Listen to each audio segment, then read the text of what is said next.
Selamat malam, Shalom. Perkenalkan, nama saya Sela Riona Lumalesil dari kelas C Fakultas Kesehatan Program Studi Keperawatan. Di sini saya akan menjelaskan tentang anatomi dan fisiologi sistem endokrin pada manusia. Sistem endokrin merupakan kelenjar dan struktur lain yang mengeluarkan sekret internal atau hormon dengan melepaskan secara langsung ke dalam. Kelenjar endokrin cenderung mensekresikan secara berlebihan hormonnya. Hormon semakin akan menggunakan efek pengaturannya pada organ target, kemudian akan melakukan fungsinya. Fungsi hormon bisa dipantau melalui mekanisme pengaturan dan informasi tersebut sebaliknya merupakan aturan umpan balik terhadap kecepatan sekresi kelenjar tersebut. Selanjutnya adalah kelenjar hipofisis. Gambar yang saya pegang adalah gambar kelenjar hipofisis.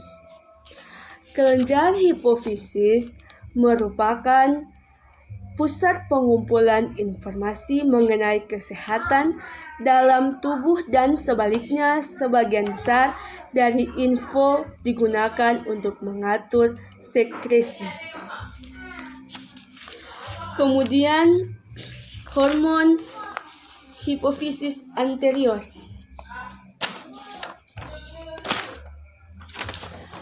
Gambar yang saya pegang ini adalah gambar dari hormon hipofisis anterior.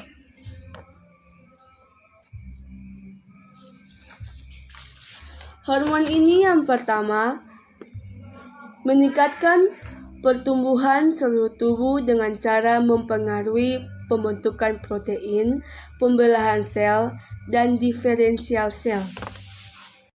Yang kedua, mengatur sekresi beberapa hormon, selanjutnya akan mempengaruhi metabolisme glukosa, protein, dan lemak. Yang ketiga, mengatur kecepatan sekresi tiriksin dan triiodopteronin oleh kelenjar tiroid, dan hormon selanjutnya mengatur kecepatan sebagian besar reaksi kimia seluruh tubuh. Yang keempat, terdapat dua bagian FSH untuk pertumbuhan folikel dan pembentukan sperma, sedangkan LH untuk ovulasi. Yang kelima, meningkatkan pertumbuhan payudara, kelenjar payudara, dan sekresi ASI. Selanjutnya adalah kelenjar tiroid. Gambar yang saya pegang ini adalah kelenjar tiroid.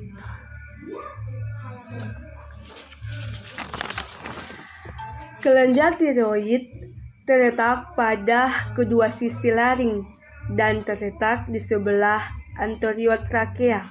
Kelenjar tersebut banyak sekali folike berdiameter 100 sampai dengan 300. Dengan dipenuhi bahan sekroid disebut koloid dan dibatasi sel epitel kuboid yang mengeluarkan hormonnya sebagai folikel. Selanjutnya adalah kelenjar paratiroid. Kelenjar paratiroid meningkatkan aktivitas kelenjar paratiroid dapat menyebabkan absorpsi garam, kalsium yang cepat dari tulang sehingga mengakibatkan hiperkalsemia dalam cairan ekstraseluler. Secara normal, ada 4 kelompok paratiroid pada manusia, terletak tepat di belakang kelenjar tiroid 1, kelenjar di belakang tiap kutub, dan kutub bawah kelenjar tiroid. Kemudian ada kelenjar adrenal. Gambar yang saya tunjukkan adalah gambar dari kelenjar adrenal. Kelenjar adrenal memiliki berat masing-masing 4 gram, terletak di kutub superior dari kedua ginjal, dan tiap kelenjar terdapat dua bagian berbeda, yaitu medula adrenal dan korteks adrenal. Medula adrenal adalah mensekresikan hormon epinefrin dan norepinefrin sebagai respon terhadap rangsangan simpatis. Selanjutnya, kelenjar pankreas. Pankreas mengekskresikan dua hormon penting, yaitu insulin dan glukagon. Terdapat dua jenis jaringan utama, yaitu asinin sebagai mengekskresikan getah pencernaan ke dalam duodenum, serta pulau Langerhans yang tidak memiliki alat untuk mengeluarkan getahnya, namun sebaliknya mengekskresikan insulin dan glukagon dengan mengandung 3 sel utama, sel alfa, beta, dan delta. Selanjutnya, fungsi hormon dan hormonal pria dan kelenjar pineal.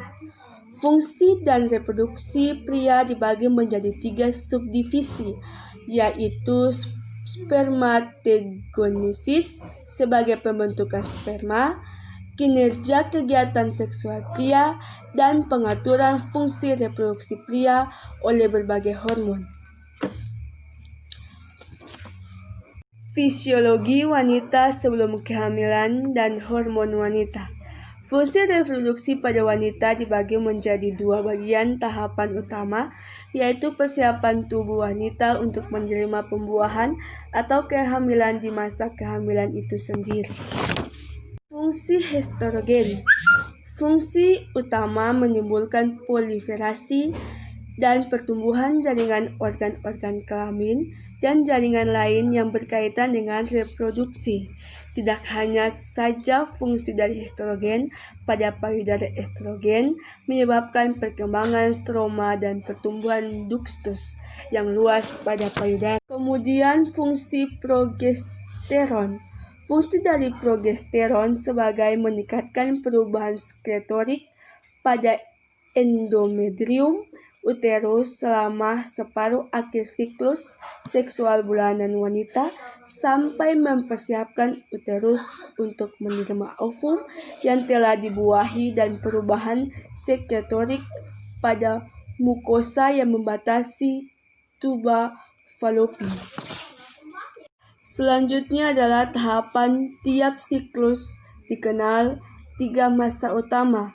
Yang pertama, masa menstruasi berlangsung selama 2-8 hari.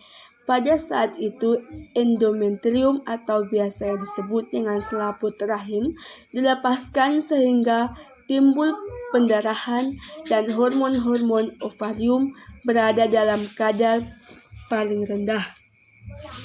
Kemudian yang kedua, masa proliferasi dari berhenti darah menstruasi sampai hari ke-14. Menstruasi fungsionalis mempersiapkan rahim untuk perlekatan janin. Kemudian yang ketiga, masa sekresi adalah masa sesudah terjadinya ovulasi. Hormon progesteron dikeluarkan dan mempengaruhi pertumbuhan endometrium untuk pembuatan kondisi rahim siap implantasi atau perlekatan jalan ke rahim. Selanjutnya, kehamilan merupakan pembuahan ovum oleh sperma sehingga akhirnya berkembang menjadi fetus, yaitu atrem. Hormon yang ada pada plasenta sebagai berikut. Yang pertama, meningkatkan pertumbuhan korpus luteum dan ekskresi estrogen dan progesteron oleh korpus luteum. Yang kedua, meningkatkan pertumbuhan organ kelamin dan beberapa jaringan lainnya. Yang ketiga, membantu perkembangan endometrium untuk implantasi. Yang keempat, meningkatkan pertumbuhan jaringan serta membantu perkembangan payudara ibu. Demikianlah materi yang dapat saya sampaikan tentang anatomi dan fisiologi sistem endokrin pada manusia. Atas perhatiannya saya sampaikan terima kasih. Shalom.